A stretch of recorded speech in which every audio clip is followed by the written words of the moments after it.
Noir Plasma Chrome Bleed.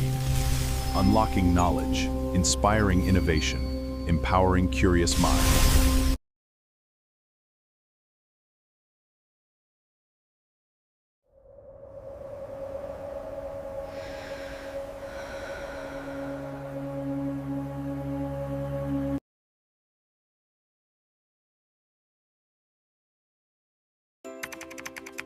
This website makes learning so easy. I found all my resources here.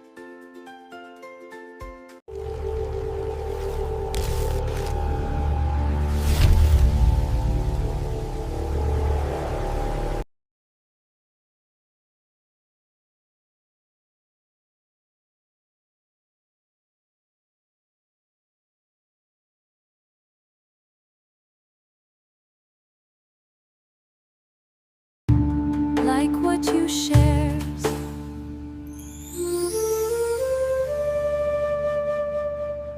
Welcome to this explainer. Today, we're literally tearing right into the blueprint of the modern corporate boardroom.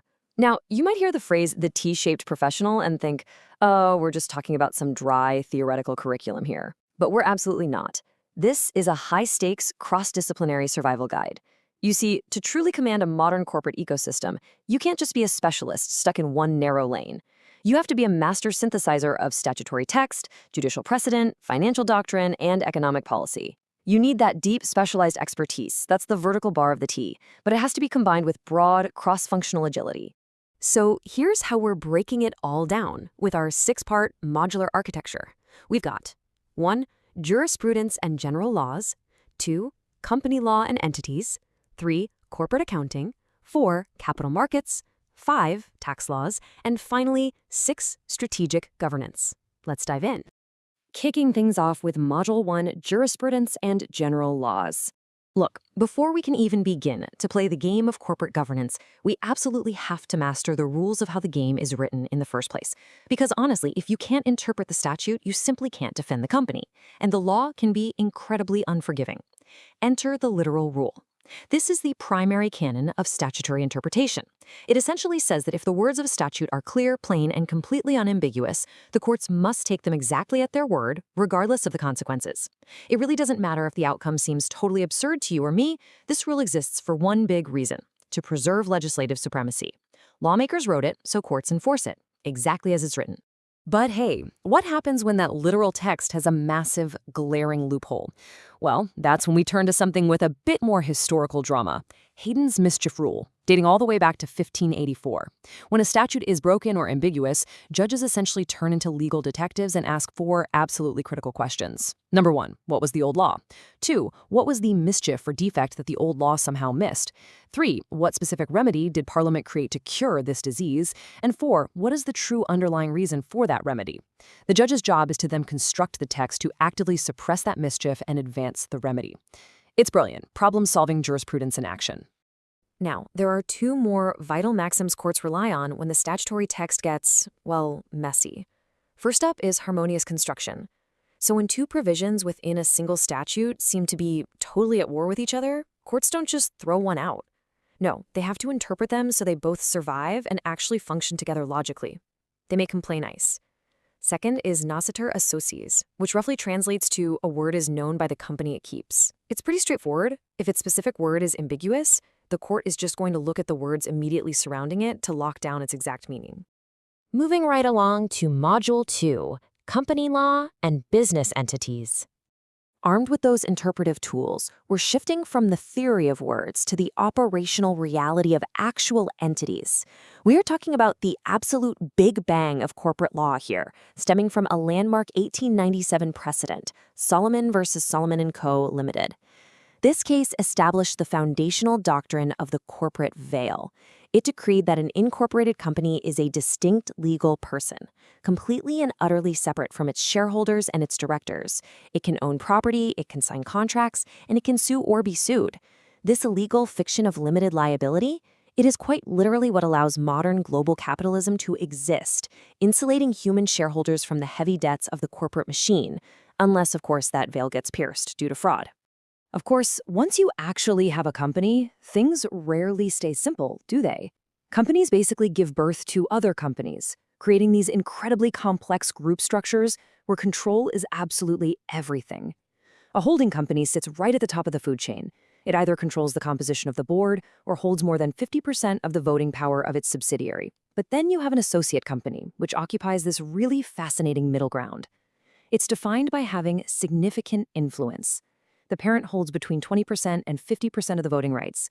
So they don't have total operational control, but make no mistake, they have a massive seat at the table. And, with all that corporate power comes mandatory responsibility. Just think about this number, 2%.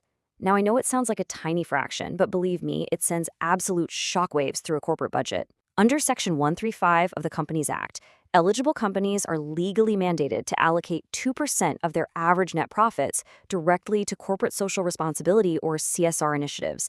This isn't just optional, feel-good philanthropy. This is a hard statutory governance requirement for sustainability and social impact. Which brings us to Module 3, Corporate Accounting and Finance. So it's time to transition from legal words to hard financial numbers. You might not realize it, but financial analytics are actually some of the most potent strategic governance tools you have in your arsenal. A corporate secretary or a board member simply can't just nod along when the CFO speaks. They need to intimately understand these metrics. Take WACC, or weighted average cost of capital. This establishes the absolute minimum return threshold a company must clear before greenlighting any new project. Then you have NPV, net present value, which strips away the illusion of time to show you the exact dollar value a long-term investment is adding today. And EOQ, economic order quantity, that uses calculus to find the exact sweet spot that minimizes inventory holding and ordering costs. Let me be clear, these aren't just academic formulas. They are the mathematical guardrails of corporate survival. Now, these metrics ultimately dictate a company's capital structure, basically the exact mix of how much debt versus equity a company should be using. The net income approach argues that taking on more debt directly increases the overall firm value. Simple enough. But the net operating income approach argues the exact opposite, that in perfectly efficient markets, leverage doesn't change the overall value one bit. But here's the thing. The real world isn't perfect, is it? Which brings us to the Modigliani or hypothesis. The hypothesis proves that because corporate interest payments on debt are tax deductible, adding debt actually provides a tax shield, which ends up increasing the total value of the enterprise. It completely changes the game on how boards decide to raise capital. Let's zoom out a bit for Module 4, Capital Markets and Commercial Laws. Once a company figures out its ideal capital structure, it actually has to go out into the world and get that capital. This is exactly where a company legally interacts with its competitors, foreign money, and the public market. Just consider this threshold, 25%. In the context of the SEB takeover code, this number is a literal tripwire. If an acquirer buys up shares and hits exactly 25% of the voting rights in a listed company, boom, it instantly triggers a mandatory public open offer. They are legally forced to offer to buy out the public shareholders. You have to know these thresholds inside and out, or a totally routine acquisition strategy will suddenly turn into a multi-million-dollar legal mandate you definitely didn't budget for. Out there in the wild market, a company also has to fiercely protect its moat, right? Its intellectual capital. And different assets have very different lifespans. The Patents Act gives you a strict 20-year monopoly for an industrial invention. Trademarks, which protect your brand and logos, give you a 10-year term. But here's where the magic happens. It's indefinitely renewable. You can keep it forever if you maintain it.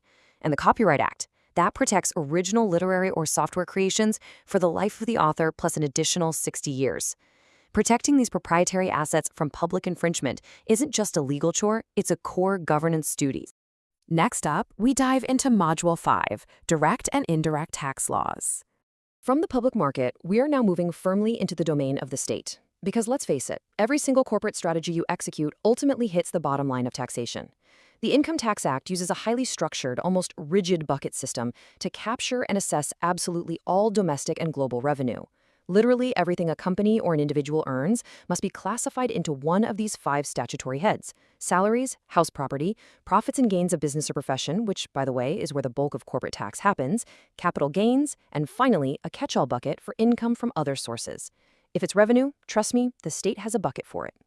But hey, the state doesn't always win, and tax jurisprudence proves exactly why.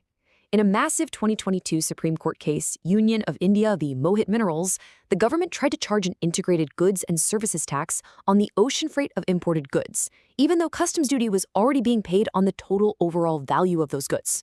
Well, the Supreme Court struck it down.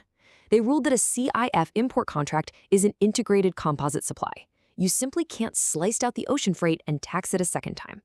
Not only did this save importers from unconstitutional double taxation, but the court also used this case to reinforce the vital concept of pooled sovereignty, basically reminding the central government that GST requires collaborative, cooperative coordination with the states, not just unyielding central mandates. All right, bringing it all together with our final section, Module 6, Strategic Cross-Disciplinary Governance. We've covered a lot of ground today: legal theory, corporate structure, high finance, market regulations, and tax law. So just imagine for a second your board decides to restructure the corporate group.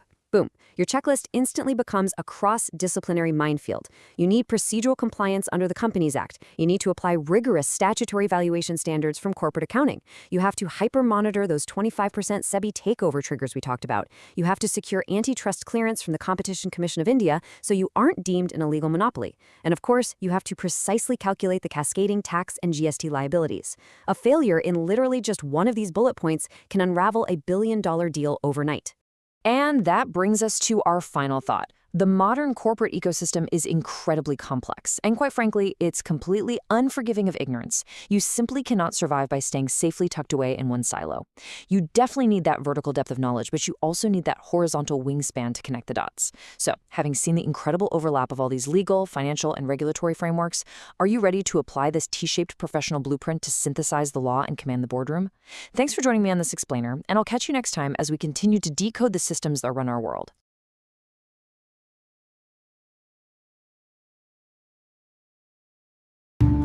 Like what you share.